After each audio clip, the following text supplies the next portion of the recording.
देखिए, आज हमारा जो टॉपिक है वायु दाब यानी एयर प्रेशर।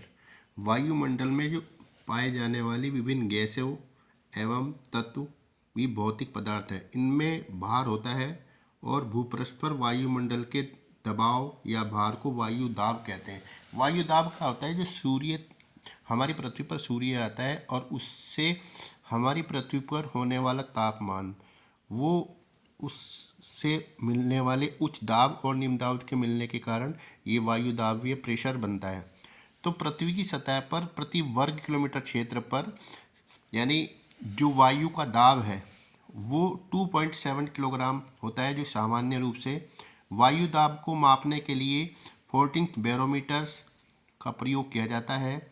इसे एनारॉइड बैरोमीटर या जो निर्व दर होता है। भारत में सहित विश्व के अधिकांश देशों में वायु दाब के माप की प्रचलित इकाई है। इस हेतु इंच सेंटीमीटर का प्रयोग किया जाता है।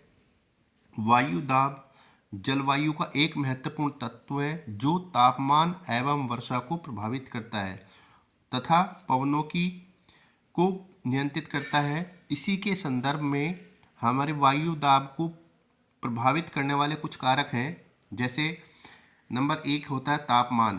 तापमान का जो सीधा संबंध होता है वायु दाब से, यानी तापमान और वायु दाब में विपरीत संबंध होता है। जब तापमान ऊंचे रहते हैं तो वायु दाब घटने लगता है एवं जब तापमान नीचे रहते हैं तो वायु दाब बढ़ने लगता है। इसी कारण से जब थर्मामीटर में पारा ऊंचा होता है तो बैरोमीटर में नीचा होता है तथा थर्मामीटर नीचा होता है तो बैरोमीटर भी ऊंचा होता है। अधिक ताप होने पर वायु गर्म होकर जो उसका आयतन है बढ़ जाता है और भार कम हो जाता है। इसी से संबंधित में दूसरा जो अपना प्रभावित करने वाला कारक है आर्द्रता। इसको कहते हैं हमने ह्यूमिडिटी, यानी वायु दाब को प्रभावित करने में आर्द्रता एवं जल वाष्प का महत्वपूर्ण योगदान होता है। वायु से हल्की होकर वायु में जितनी जल वाष्प उपस्थित होगी वायु उतनी ही हल्की होगी, ठीक है।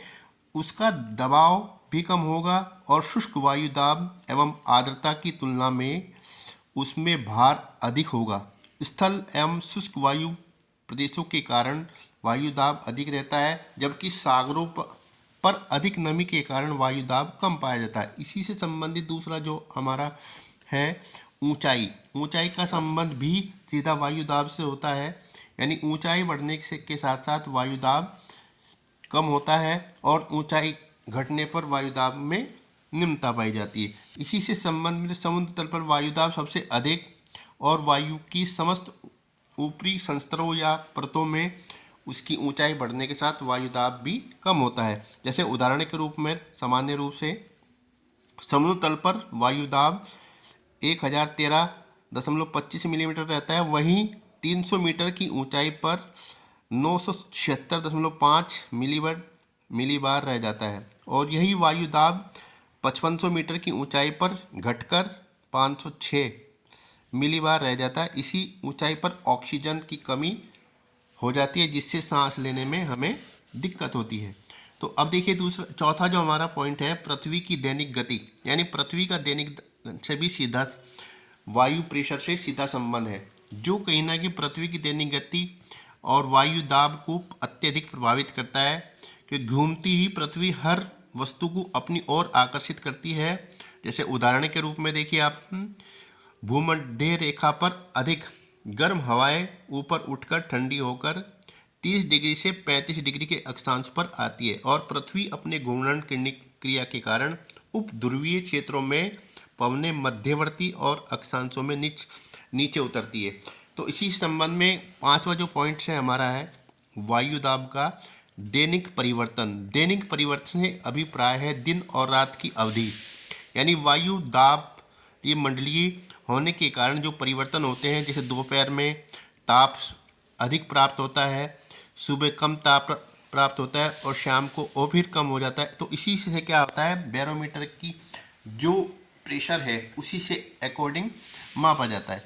तो इसी से हम बैरोमीटर के उतार चढ़ाव या भूमध्य रेखा को निकट पर पाए जाने 60 डिग्री उत्तरी अक्षांश और दक्षिण ध्रुव पर वायु दाब में दैनिक परिवर्तन नहीं के बराबर होता है।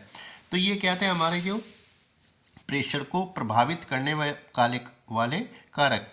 इसी से संबंध में वायु दाब का वितरण भी के कुछ जिसको असमानता के कारण फैले होते हैं। वायु दाब का लंबवत वितरण, वायु दाब का क्षैतिज वितरण जिसको हम हॉरिजॉन्टल कहते हैं, वायु दाब का निम्न वायु दाब या डोलड्रम की पेटी, उपोष्ण कटिबंधीय उच्च दाब की पेटी या उपध्रुवीय निम्न वायु दाब की पेटी, और चौथी है उच्च वायु दाब की पेटी। इनके अकॉर्डिंग टू है जो पवनें हैं चलती हैं, कहीं पर शांत रहती हैं, कहीं पर अधिक होती हैं। तो ये था आज हमारा टॉपिक।